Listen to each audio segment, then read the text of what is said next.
नमस्कार, मैं आपका माधव पांडे।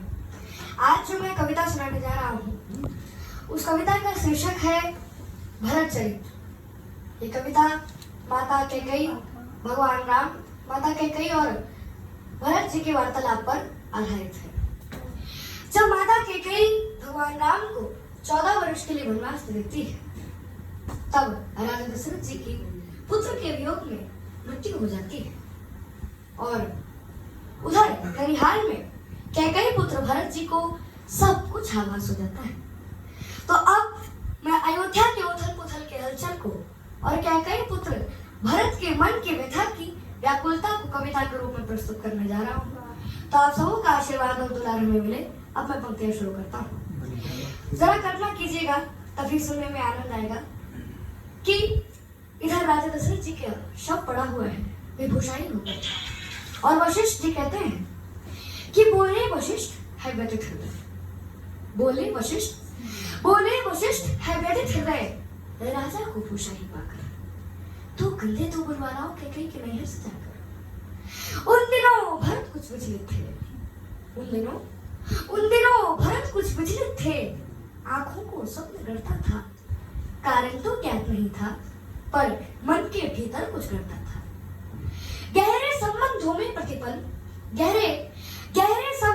प्रतिपल एक तार जुड़ा ही रहता है, तन दूर रहे फिर भी मन से परिवार जुड़ा ही रहता है। तन दूर रहे फिर भी मन से परिवार जुड़ा ही रहता है। और सपनों में अवध उमड़ आया, सपनों में अवध उमड़ आया, गिर गए भरत उच्चाटन में। संदेश पहुंचने से पहले आवाज पहुंचता है। अल्पस में संशय का तांडव, दहरी पर तूत अयोध्या का। अरे सूखे पत्ते सा कांप गया वो भावुक पूत अयोध्या का। अरे सूखे पत्ते सा कांप गया वो भावुक पूत अयोध्या का।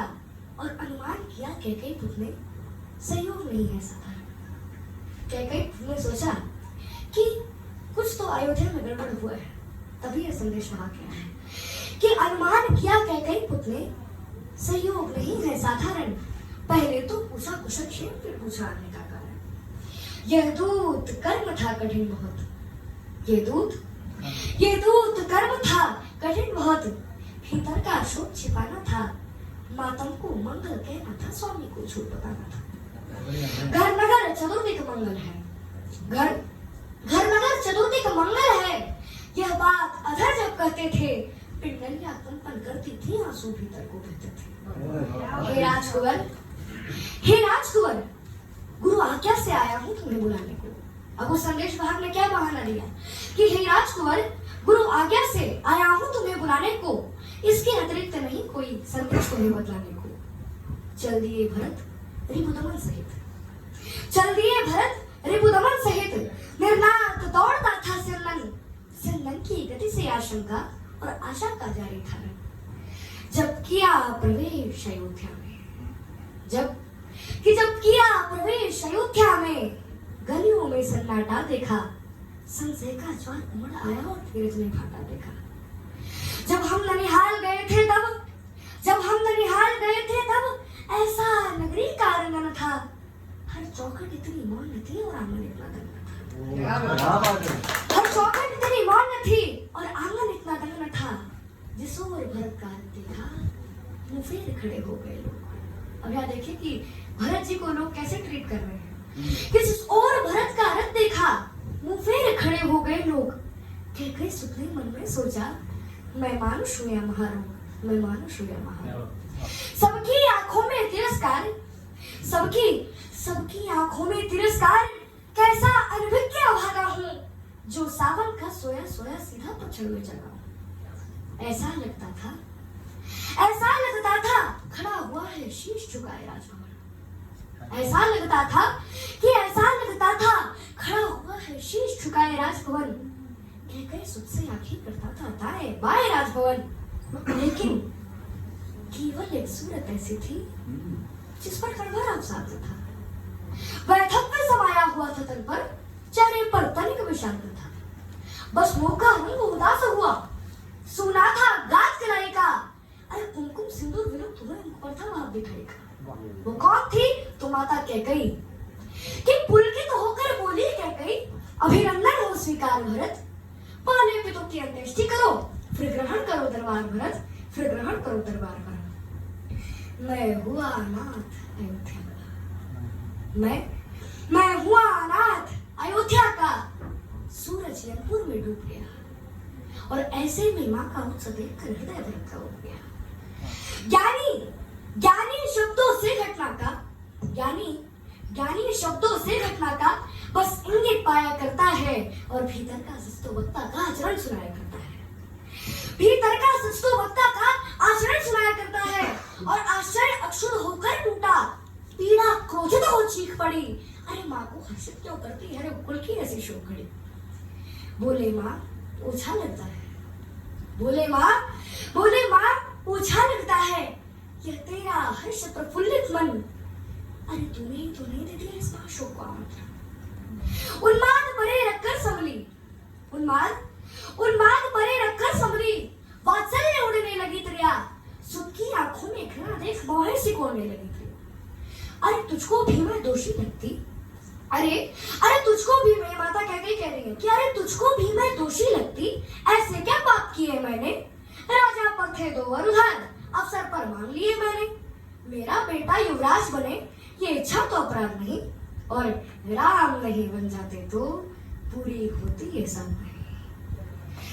ये सुनते ही थम गए भरत, जम गई शिरा खुलने लगता था नमक छिड़क डाला के जलते खाबों पर।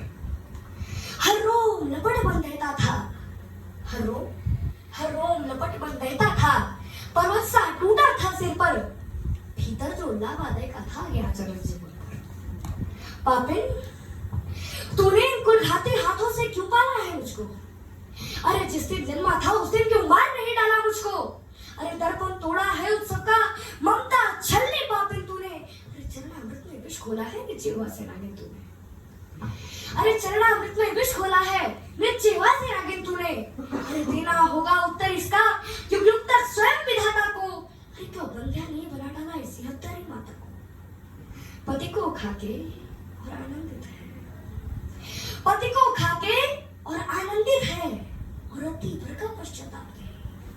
अरे रघुवंश मुकुट मणिहीन किया, इससे बढ़कर कुछ बात नहीं, और चाहता हूं उसका वध कर दूं जिसने अत्याचार किया, पर राम त्याग देंगे मुझको अगर मैंने तुझको मार दिया, पर राम त्याग देंगे मुझको अगर मैंने तुझको मार दिया। और एक क्षण आंखें नम होती थी, एक क्षण आंखें नम होती थी, एक क्षण रोटी चढ़ जाती थी, अभिव्यक्त भरत का मन करते भाषा थोड़ी पड़ जाती थी, और चल दिए भरत इतना कहकर इस द्वार ना आऊंगा मैं। अब राधिन सुन तेरा ये मुख अब देख न पाऊंगा अब मैं, और संतति के सुख की चाहत में अब इस घृणा को मैं करुणा के रूप में बदल दूं तो आप सबको का आशीर्वाद मिले कि संतति के सुख की चाहत में नवधरा एक कर जाती है, पर बेटा अपमानित कर दे मां उस क्षण में ही मर जाती है, और बेटा अपमानित कर दे मां उस क्षण में ही मर जाती है। और सांसों के चलने पर करती संदेह रह गई कैकेयी। भरत जी के जाने के बाद माता कैकेयी का क्या हाल हो गया कि सांसों के चलने पर करती संदेह रह गई कैकेयी। जब भरत देहरी लांग चले तब देह रह गई कैकेयी, भर गया कंठ तक ग्लानि बोध, चलती सांसें दुख देती थी, रोती रोती अपने केशों को मुट्ठी में भर लेती थी, और हो होकर ये आखिरी पंक्तियां है कि हो होकर गदित हथेली से मुझ स्वयं ढांपने लगती है, हो होकर गदित हथेली से मुझ स्वयं ढांपने लगती है। अरे उसका दुख वर्णन करने में लेखनी कांपने लगती है, उसका दुख वर्णन करने